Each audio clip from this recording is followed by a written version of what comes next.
ஓம்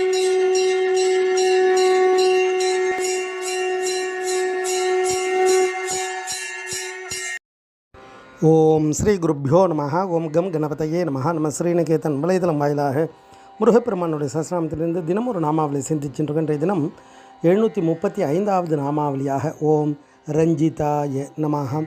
முருகப்பெருமான எப்பொழுதும் சந்தோஷமாக இருப்பவருக்கு நமஸ்காரம் அப்படின்னு வர்ணிக்கிறது.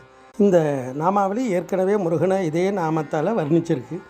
அப்போ விசேஷமாக சந்தன சாந்து பூசி இருக்கக்கூடியவராக, ஆனந்தத்தை கொண்டு நமக்கெல்லாம் மகிழ்ச்சியை கொடுப்பவராக இந்த நாமாவளியினுடைய அர்த்தங்கள் எல்லாம் வர்ணிக்கும். அதே சமயத்தில் ரஞ்சகஹானா ஓவியக்காரனுக்கு பேர்.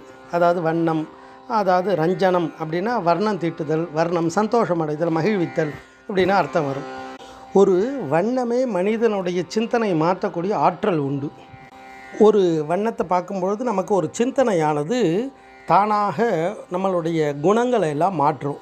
அது மாதிரி இறைவனை அனுபூதிமானான அருணகிரி சுவாமிகள் வர்ணிக்கும் பொழுது, மெய்யே என வெவ்வினை வாழ்வை உகந்து ஐயோ அடியேன் அலையத்தகுமோ கையோ அயிலோ கழலோ முழுதும் செய்யோய் மயிலேறிய சேவகனே அப்படின்னு வர்ணிக்கிறார். இந்த இடத்துல இறைவன் எப்பேற்பட்டவராக இருக்குன்னா முழுதும் செய்யோய், அதாவது திருமேனி முழுவதும் செம்மை நிறம் அமைந்தவராக வர்ணிக்கிறார். அப்போ தன்னுடைய அனுபூதியில் தரிசனம் செய்த அந்த வண்ணம் எப்பேற்பட்டதாக இருந்தது அப்படின்னா எல்லா விதமான ஆனந்தத்தை கொடுக்கக்கூடியதாக இருந்தது. அந்த ஆனந்தம் மேலான ஞானத்தை கொடுக்கக்கூடியதாக இருக்குது. அதனால்தான் நம்ம செக்கச் சிவந்த கழல் வீடு தந்து அருள் அப்படின்னுவார்.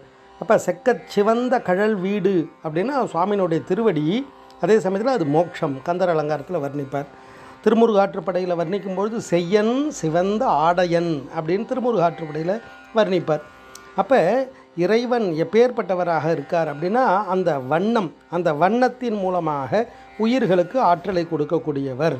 அதனால்தான் வள்ளுவ பெருந்தாய் சொல்லும்பொழுதும் பிறப்பென்னும் பேதமை நீங்க சிறப்பென்னும் செம்பொருள் காண்பது அறிவு அப்படின்னுவார். அப்போ செம்பொருள் இறைவன், அது குமார பரமேஸ்வரன். அப்படி முருகப்பெருமான் வண்ணத்தின் மூலமாக எண்ணத்தில் எழுந்தருளி நமக்கெல்லாம் பேரானந்தத்தை கொடுக்கக்கூடிய வஸ்து. அதை தான் இந்த தத்துவார்த்தமாக இந்த நாமாவளி அழகாக வர்ணிக்கிறது.